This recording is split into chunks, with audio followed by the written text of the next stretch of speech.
আল্লাহ তাআলা তো ৭ সমুদ্রের মালিক, তারপরেও তোমার চোখের পানিকে ভালোবাসেন। আল্লাহর কাছে এত কোটি কোটি ফেরেশতা থাকা সত্ত্বেও আল্লাহ তোমার ইবাদতকে বেশি ভালোবাসেন। তোমার সেজদা করাটাকে আল্লাহ বেশি পছন্দ করেন। আল্লাহ আমাদের ভালোবাসেন বলেই তো কত ওয়াদা করেছেন। আমাদের কোনো চাওয়া অপূর্ণ রাখেন না তিনি। এখন তোমার সময়টা খারাপ দেখে কবুলিয়ত নিয়ে সন্দেহ করো না। কবুল করবেন বলেছেন, তাহলে কবুল করবেনই। মানুষ ওয়াদা ভঙ্গ করে, আল্লাহ নয়। তোমার এই কষ্টের মধ্যে যে তুমি আল্লাহর উপর ভরসা করে আছো, এটাই তার প্রমাণ যে তুমি আশা ছাড়োনি, আল্লাহর উপর থেকে বিশ্বাস হারাওনি। আর তোমার এই বিশ্বাস তোমাকে মঞ্জিল পর্যন্ত নিয়ে যাবে। তোমার প্রিয় জিনিসটা তোমাকে পাইয়ে দিবে। তোমার চোখের এক ফোঁটা পানির কারণও তোমার আল্লাহ জানেন। তোমাকে সান্ত্বনা দেওয়ার মতো অনেক আয়াত আছে। তোমার এই এক ফোঁটা চোখের পানি তোমার রবের রহমতের সমুদ্রে হইচই ফেলে দেয়, আর ওই জিনিসটাকে টেনে আনে যেটা তোমার নসিবের অংশই ছিল না। যেই রাস্তার সফর দুঃখ দেয়, তার মঞ্জিল কিন্তু অনেক সুন্দর হয়। তোমার রব তোমাকে এখন কষ্ট দিলেও তোমাকে তোমার প্রিয় মানুষটা দেবে বলে তোমাকে শক্ত করছে। তোমার মনে হবে তোমার সমস্যা অনেক বেশি, কিন্তু তুমি বিশ্বাস করো, তোমার সমস্যার থেকে তোমার রবের রহমত অনেক বেশি।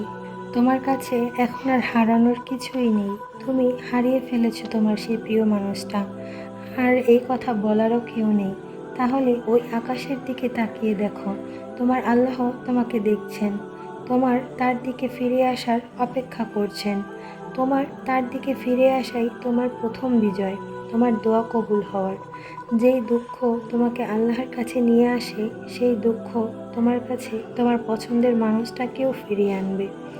যখন বিশ্বাসের রাস্তা আল্লাহর সাথে জুড়ে যায়, তখন তিনি তার বান্দার বিশ্বাস ভাঙেন না। আল্লাহ যিনি আমাদের মালিক, তিনিই যদি আমাদের ফিরিয়ে দেন, তাহলে আমাদের তো আর কেউই নেই, আর কেউই থাকলো না। আল্লাহ জানেন তোমার পরীক্ষার সময়টা একটু লম্বা। আল্লাহ আরও জানেন যে তুমি কতটা মন প্রাণ দিয়ে চাইছো। আল্লাহ তোমার চাওয়া, তোমার দোয়া এইভাবে বিফলে যেতে দিবেন না। প্রত্যেকটা দোয়া কবুল হয়। তুমি দোয়া করে তো দেখো, সব পরীক্ষারই শেষ হয়। সবর করে তো দেখো, চাইছো যখন আরেকটু অপেক্ষা করে দেখো। ভরসা করলে সব পাবে। গভীর রাতে তাহাজ্জুদে কান্না করে তো দেখো, তাহাজ্জুদের দোয়া সব থেকে উত্তম।